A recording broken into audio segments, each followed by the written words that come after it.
2026 সালের মার্চ মাস কাঠমান্ডু 35 বছর বয়সের এক র্যাপার ইঞ্জিনিয়ার শপথ নিতেছে প্রাইম মিনিস্টার হিসেবে। বালেন্দ্র শাহ, সবাই জানে বালেন নামে।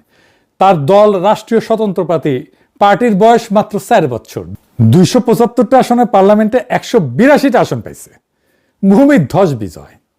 নেপালে সেই 3 বুড়া কেপি ওলি, শের বাহাদুর দেউবা আর পুষ্পকমল দাহাল, যারা 2 দশক ধরে চেয়ার খেলা খেলতেছিল, বালেন তাদের ধুলায় মিশাই দিচ্ছে। ওলিকে তার নিজের সিটে হারাইছে 50,000 ভোটের ব্যবধানে। এবার আসেন ঢাকায়। ফেব্রুয়ারি 26 শপথ নিতেছে তারেক রহমান।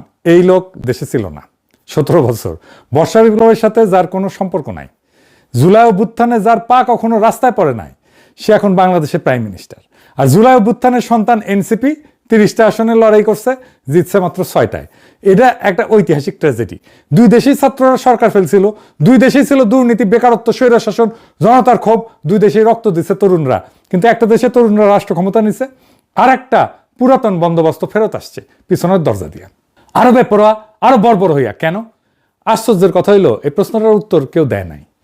কোনো সেমিনার নাই, কোনো আলোচনা নাই, এমনকি এনসিপি নিজেও এটা নিয়ে কোনো গোল টেবিল বসায় নাই, যেন কিছুই হয় নাই, যেন বিপ্লবের কোনো মূল্যই নাই। এভাবেই যেন কোনো কিছু না বদলানোরই কথা ছিল।